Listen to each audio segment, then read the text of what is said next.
An athlete doesn't show up on Sunday morning, put on the pads and the jersey, and run out of the tunnel and expect to compete. Yes, line. No. No.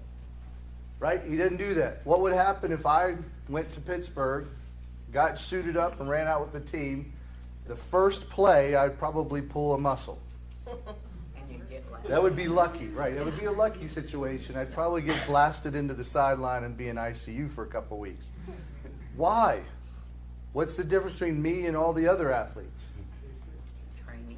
That's right. They have dedicated themselves to their crafts. They don't eat donuts in the morning. You don't do that. I did this morning. That's why I mentioned that. They don't have donuts this morning. They're not drinking a Diet Pepsi to get things going either. Right? These people are machines. They know exactly what calories they need to bring in. They eat a specific diet day in and day out. They often give up a lot of the joys of normal life. Like if it's their birthday, they're not eating birthday cake. They're not going to their favorite restaurants. That's not what they do.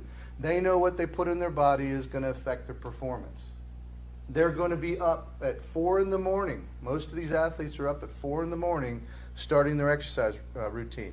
If you're an Olympic athlete like a gymnast, most of those gymnasts, even as children, are in a gym at 4 a.m., they do a full workout, go to school, and then come back and do another workout. Right? Very different experience. Paul says those people who are competing, the athletes, they don't act like participants. They're not drinking their yoo-hoo and eating their ding-dongs. It's not what they do. They're going to train. He says in verse 27, disciplining your body so that you may bring it into subjection. And that's probably the most amazing thing about an athlete. It's their body control. You look at an NFL wide receiver, the way they can contort their bodies and stick their toes in the ground and somehow still reach 7 feet in the air.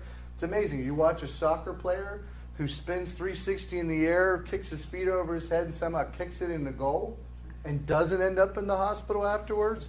It's amazing, but they don't just wake up and do that, right? They train every day. They compete for the prize. That's what they're there for. Every athlete is there for the prize. It's a different prize for each sport and each athlete, but they're all competing for the prize. What's Paul's point? Why does he bring all this up? If we do this for something as temporal as a World Series championship, a 4K or 5K, whatever it is. What is it, Angie? You run 5Ks, 10Ks, 11K? I don't know. She runs because her cars don't work. So what does Paul bring this up? What's the point? Are you giving that to God? Exactly. If you are going to train this hard as an athlete for something as insignificant, like, yes, there's some geeks and nerds who will tell you in 1910 who was the leading base scorer, or whatever the stat is in baseball. There's some of those guys. Most everybody else have moved on. And unless you're the elite of the elite, your name is probably never even mentioned in 10 years. You ever think about that? A guy who was the most coveted linebacker in his position the entire time he played, 10 years after he's retired, is insignificant. Is that true in Christianity? No. Absolutely not. Your fame and your glory live on, right? Everything you do here, you're storing up treasure in heaven, and someday you are going to bask, right? You're going to be in that glory. It's not something like, who was Rob? He's dead and gone. You might forget. Who's not going to forget? God. That's what Paul says. Look, this is what people do for something as trivial as, and let's be honest, Tom, we like hockey, but Lord Stanley's cup was something he had in his cabinet and gave a bunch of hockey players and has turned into a very coveted item, right? But it's worthless. It means nothing compared to what we compete for. So Paul says, look, when you think of these athletes, you need to apply these principles to your Christian walk. Life. That's right. What did I say? She thought you said Christian what? Oh, life. Christian walk. All right, so we need to treat our spiritual lives like athletes do their physical lives. All right, turn to Philippians chapter 3. Philippians chapter 3, verses 12 through 14.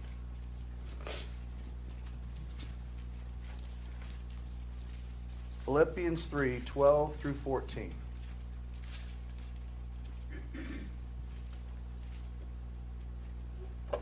Somebody read that, please. Not as though I had already attained, either were already perfect, but I follow after, if that I may apprehend that for which I am apprehended of Christ Jesus. Brethren, I count not myself to have apprehended, but this one thing I do, forgetting those things which are behind and reaching forth unto those things which are before. I press toward the mark for the prize of the high calling of God in Jesus Christ. Okay, so who penned this letter? What person? Paul did. And he's writing to Christians in Philippi, and he's writing this very important message that's applicable to what we're talking about this morning. He says, I don't act like I've already won it. We're talking about that spiritual crown. I don't act like I've already obtained it. What if Paul had taken that approach at this point in his life? What would Paul have done differently than he actually did? Would he have been martyred if he had already said, oh, I've got it. It's in the bag. It's fourth quarter. We're up 27 points. There's no way they're coming back from this. What do teams do when they think they have it in the bag? They shut it down. They coast to the end. They even have fun there at the end, right? They're going to bring in the big overweight lineman who's going to catch a pass so he can tell his kids someday he caught a touchdown pass. They do those things, right? Because they can. They're up. They're going to play different. Paul never acted that way. He never said, I've done enough. I've attained. What would have happened if Paul had taken this mindset that he had attained it already? He would have shut it down.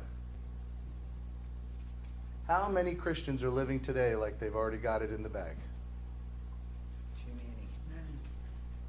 Already shut it down. We're coasting to the end, right? This is just the last few minutes of the game. I already know the score on the scoreboard. I got this one in the bag. I don't need to do anything else. Paul says, I'm not going to act that way. Instead, what is he going to do? He's going to forget the things that he's already done, and he's going to press on forward so that he can reach the goal. Now, if we act like Paul, we would say, all the things I've done, I'm going to let go. I'm not going to say that that's got me anything, God owes me anything. Instead, I'm going to act like it's the fourth quarter and we're down by 14 and I've got a chance to win this. I'm going to do everything I can. If I'm going to lose, it's not because I'm not trying. Like, I'm going to put everything out there. Here's the difference. In a football game or sporting event, you may lose after doing everything right.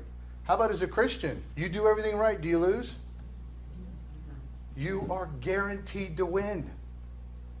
Right? You're guaranteed to win. The victory is assured. You just got to do your part. The question is whether you're with the team when they celebrate. Right? Your team, this team is going to win. Christianity is going to win. Are you going to be at the celebration when we win the game? How many? I think of Antonio Brown, one of the greatest wide receivers in Pittsburgh history, great athlete. I still believe he had a severe case of CTE because he goes mental there for a while. And there was a point where not one but two different teams, he literally just walked off the field. How many Christians have done that in their walk with Christ? I didn't get what I want. I don't like the play calling. I don't like the way you're using me. I'm out. Paul says, I'm going to forget everything I've done. I'm going to press on for the goal. Turn to 2 Timothy chapter 4, verses 7 and 8. 2 Timothy 4, verses 7 and 8.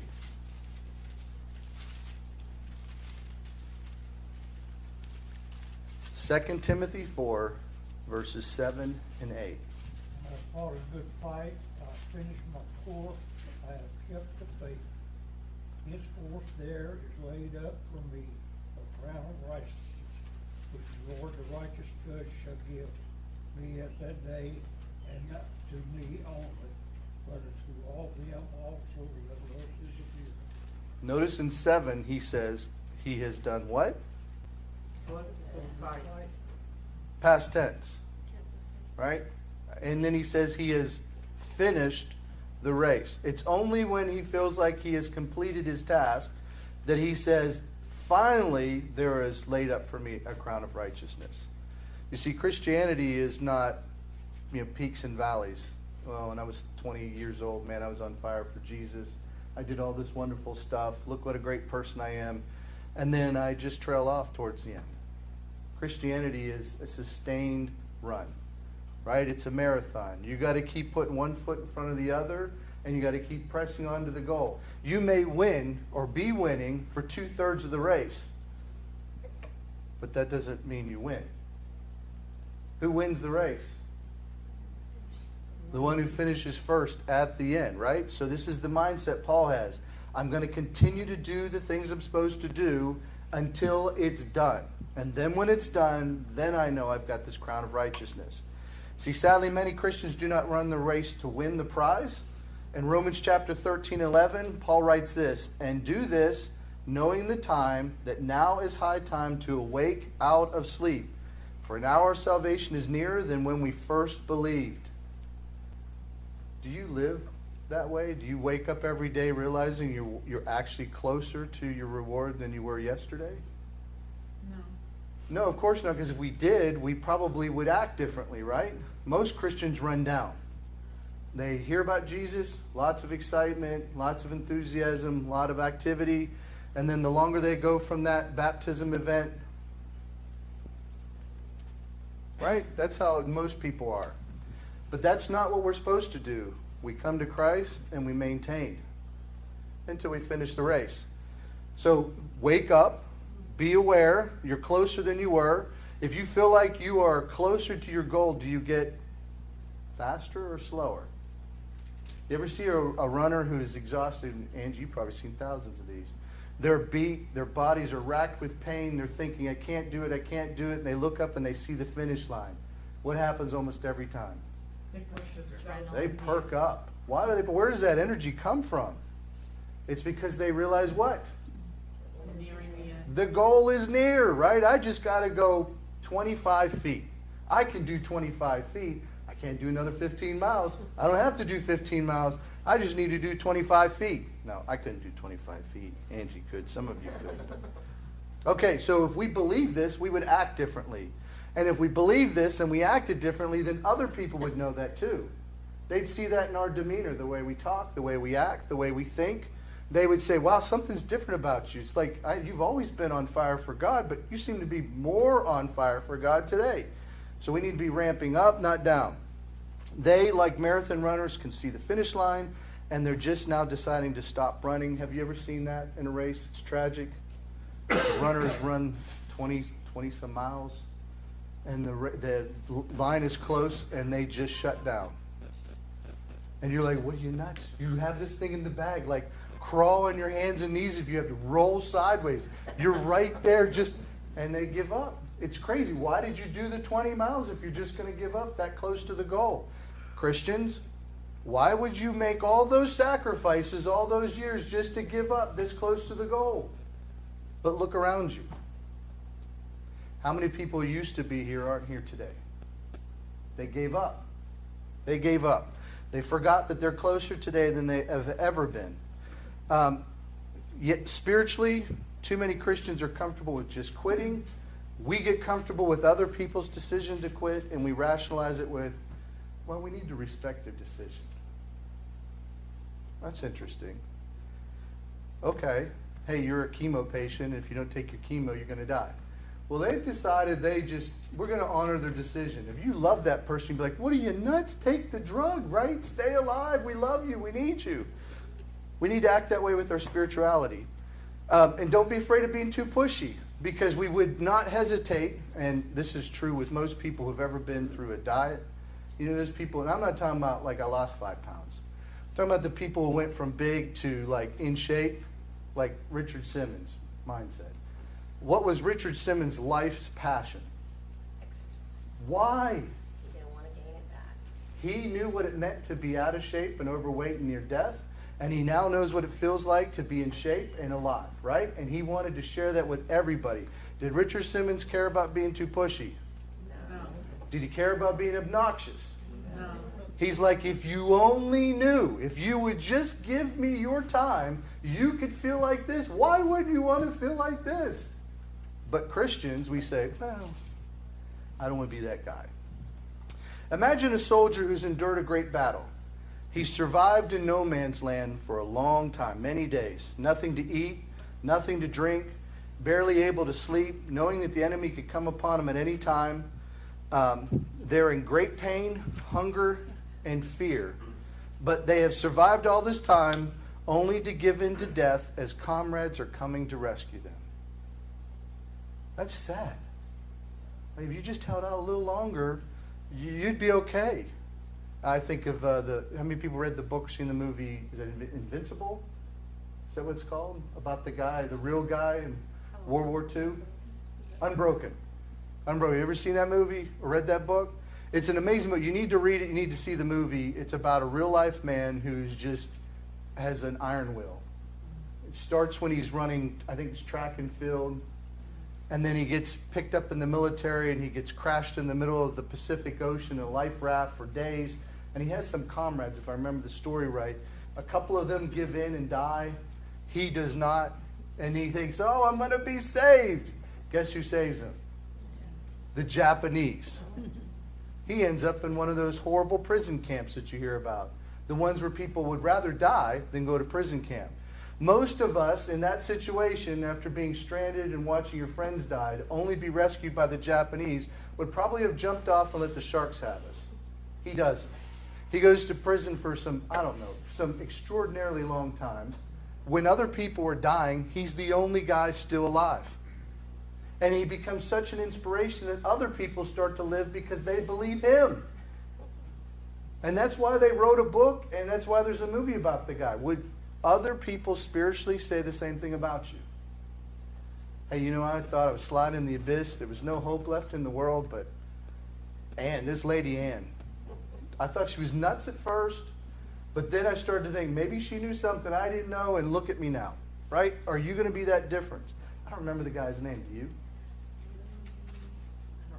Yeah, I don't remember his name. It's a memorable story. I just don't remember all the details. I want to tell you a story about a man named Hiro Onoda. Does anybody know who Hiro Onoda is? This is a great story. So you will remember this guy. Hiro Onoda was stationed on an island, one of the many islands in Japan that they were trying to control in World War II, and they were preparing for the inevitable invasion from the Allies. And they put Hiro and some of his friends on an island. They said, you keep this island at all costs, and if you're going to lose, you extract the greatest pain on the enemy as you possibly can. Nobody told Hiro that the war ended. Americans had dropped not one but two atomic bombs never seen in the world history before, totally annihilated Hiroshima and Nagasaki, forcing the empire to sue for peace. Nobody told Hiro. All Hiro knew is he was given an order to defend and hold his island at all cost. He knew his people depended on his faithful execution of his orders, and he was willing to die for his cause. He continued to fight for 30 years after the war ended. It is rumored that he engaged in shootouts with local police and locals on several occasions, who he assumed must be the enemy because they weren't the Japanese. He finally surrendered on March 9th. I wrote the wrong date. I think 1974 is what it should say. In 1974, 30 years after the war ended. And then when he finally went home to Japan, he was welcomed with a hero's welcome, as he should. So how does that apply to us as Christians today? Has God put us in a place and said, I want you to hold this patch of dirt at all cost? We're winning. We're going to win. We're going to come get you, but I want you to hold out. How many Christians give in? Hey, it's been 10 years. I ain't heard from anybody. You can't fault me for giving up. There's been no resupplies. Nobody's brought me food, no ammunition. I've had no contact with my superiors. I'm going home. Did Hiro do that? Nope. That's what Christians are supposed to be doing. Wherever God places you, you should be a hero. You should be the guy saying, I'm here until God taps me on the shoulder and says, come home. It's over, it's done, you've done your part, please come home. So Hiro, 30 years, nobody told him, he fought on. So imagine how better the world, the church, our congregation, our communities, and our families would be if we were as faithful to God as Hiro was to the Japanese Empire. Hiro's case, in Hiro's case, his side lost.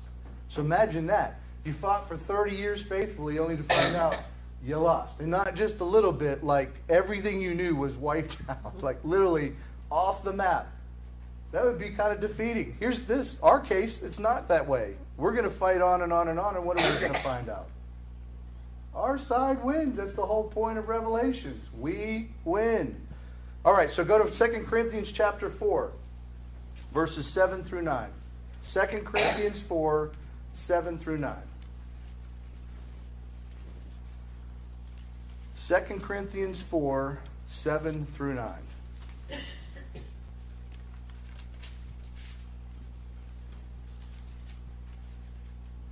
Somebody read that, please. But we have this treasure in jars of clay to show that the surpassing power belongs to God and not to us.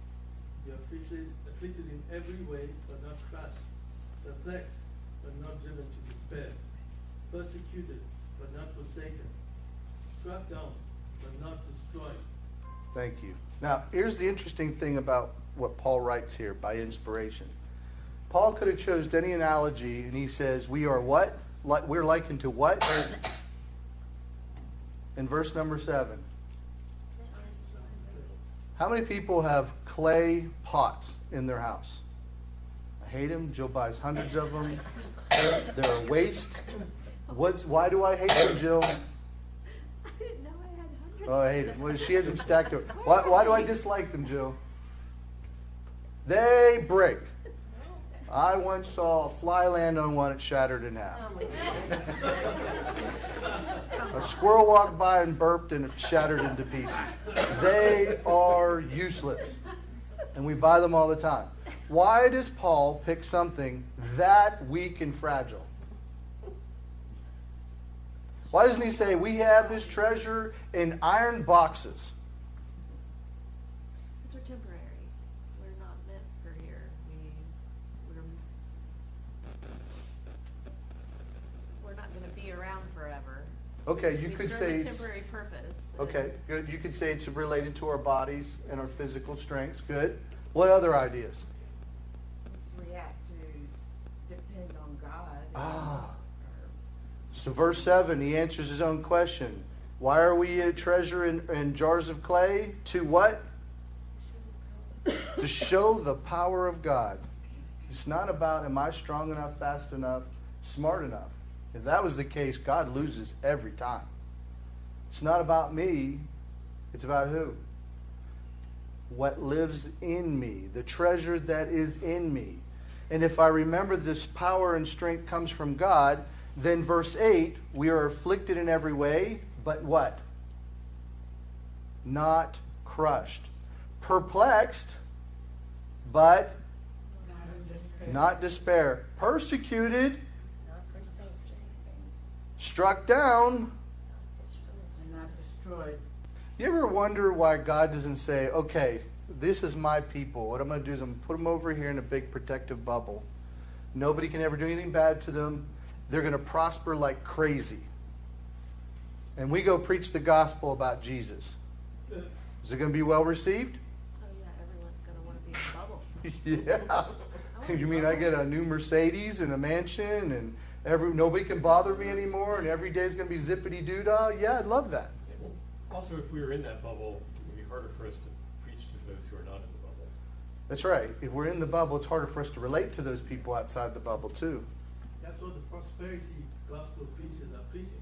That's exactly right. If you're a Christian, all your troubles are taken away. But that's not what we see in the Bible. It's not what's preached. It's not what Paul says here.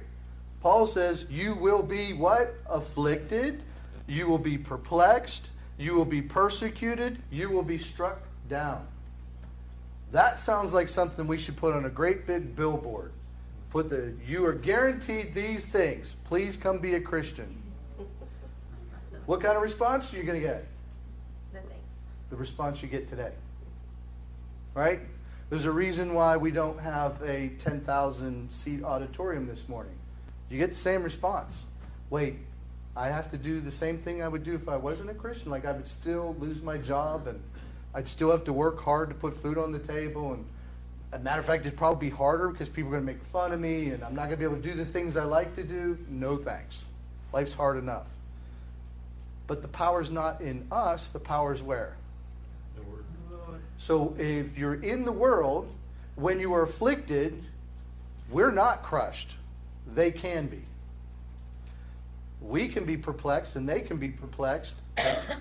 They're driven to despair. They have no hope. Why are we not driven to despair? We have hope, right? We have this beautiful hope. Yes, we and they can both be persecuted, but they can be forsaken. We can be struck down just like they can. The difference is they can be destroyed. Right? That's the difference. We need to teach people, yes, you will experience great pain and loss. Your spouse or your child can be lost tragically. You could have everything stolen from you. You could be imprisoned and be an innocent person. All those things can and do happen to Christians. The difference is God will never leave you. He will never forsake you. You will always have hope. I can't imagine a world where there's no hope. I mean, if you take God out, and that means hope goes with it, then you understand the suicide rate that exists in the modern world. If this is truly, and you know, the irony is, it's not the poor that experience the high rates of suicide. It comes from the affluent. Why? What did Solomon say? I've tried everything there is, and what did I determine? All vanity. It's all vanity. It's empty. It's worthless. Imagine if you lived your whole life thinking that someday when I have a big house, fancy car, big bank account, I'm famous, I can do and say whatever I please, and then I'll be happy only to find out what? I'm not happy. There is nothing else I can do in this world that's going to make me happy except for one thing. And it means you have to go the opposite direction than the way you've lived your entire life. All right, so questions. Why does Jesus say to those in Matthew chapter 7, verses 21 through 23, why does he say, depart from me, I never knew you? Answers in verse 23. Turn to Matthew 7. Matthew chapter 7. Why does Jesus say this to this group of people? Depart from me, I never knew you. The answer's in verse 23. Matthew 7, verse 23. Practice lawlessness. You practice lawlessness. So, question is, what is lawlessness? Don't follow the law. That's right. It's breaking the law. And in this particular case, it would be breaking whose law? Okay, so it's sin, right? Who does Jesus say will enter the kingdom of God? Look at verse 21. That's the will of my Father. Oh, do the will of my Father. Is that the parts I like? No. Is that some of it? Is that, hey, I'm doing all the will of the Father today, but tomorrow not so much?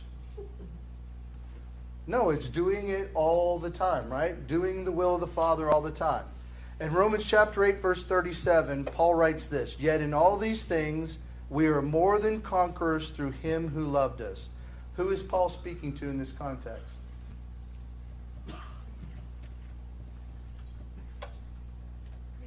Christians. So that would mean? us. Okay, let's apply it. Paul is writing to even us today. He says, yet in all these things, we are more than conquerors through him who loved us. Paul says that we're more than conquerors. What does he mean by that? How can you be more than a conqueror? Mine says overwhelmingly. Okay, so what is he saying here? What does he mean by that?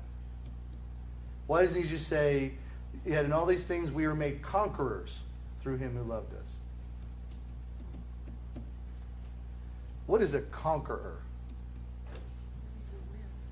What's that?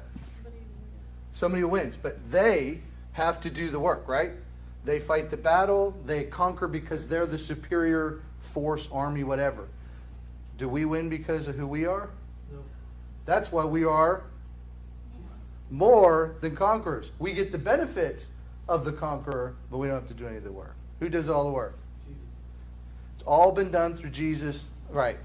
All right, so the question I have for us today, because we're out of time, if I wear this jersey, does this make me a Pittsburgh Steeler? No, If I put Bettis on the back of my shirt, does this make me Jerome Bettis? no, I have a ring on my hand. It's not that ring. It's this ring, which is actually a greater prize. Good answer, good answer. So the question I have for us today, are we spiritually wearing the jersey? Are we, I'm for Jesus. Yay, Jesus, I like Jesus. He's a cool guy. Woo, what would Jesus do? Yes, Jesus radio stations. Yay, I love that. Okay, but I'm going to go back to my sinful life. Or no, he's not really my Lord. I'm the Lord, right? If you're going to be a Christian, be a Christian. And then as Christians, don't give up. Right? Run the race so that you might win, right? Don't run the... Imagine how ridiculous it would seem if I spent the next 6 months, it'd probably be like 6 years with Angie. So Angie trained me to run a marathon. And she trained me, she got this physique toned up and ready to go. And we go out on that race day and I run, 21 point? 20, see, I'd run 21 and she'd be like, no, still got to keep going. 26.2. What if I ran 26 miles and I stopped and turned to her and went, yes! What would you say, Angie? She'd laugh at you. She'd say, what are you, an idiot? How hard have you worked for this? Turn around and go to the point 2. It's literally right there. I will grab you and drag you if I have to. If I grab you by the chin hairs and drag you, let's go. You've got to cross the line, right? So as Christians, we can't just shut down. Paul did not live his life as if he had already attained. He says, I gave up all the things that I've done in the past. I'm giving all that up and I press forward. Are you pressing forward or have you shut down? So those are questions we have to ask ourselves. So next week, if you want to study up, Matthew chapter 10, verse 38, we're going to talk about taking up your cross. All right. Thank you all. thank you.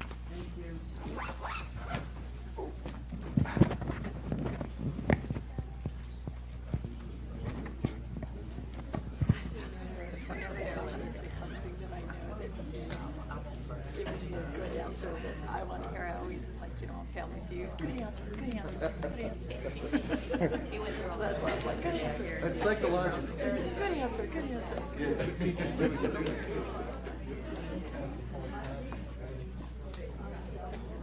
Yep.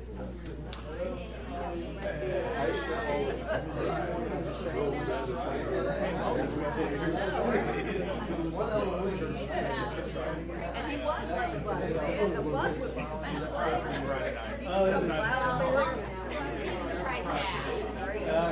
Oh, that I we always communicate with the money. Only if they want money. That's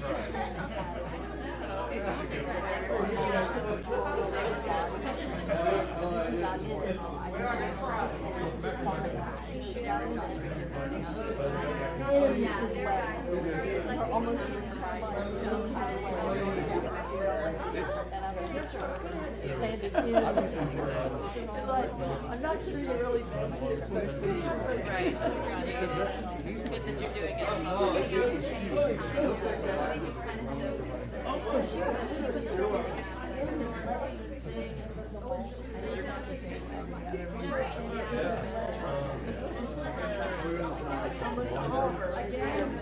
Oh, not totally.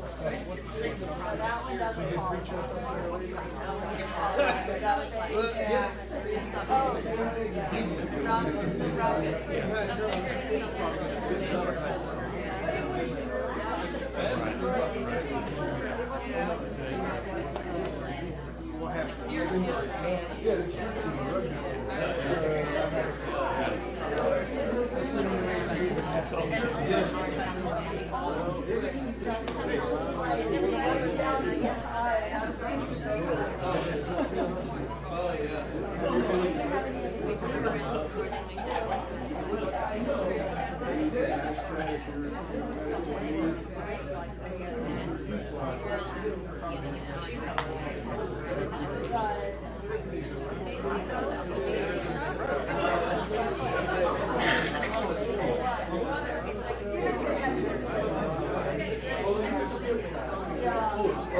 Hey,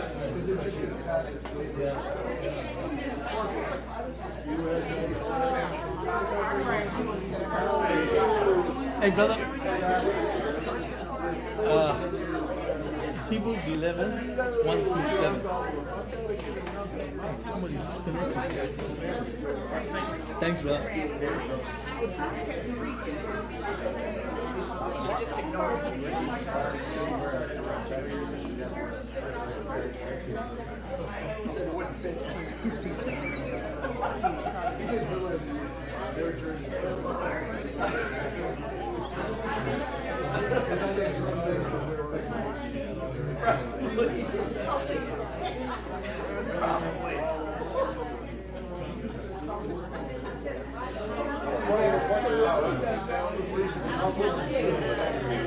What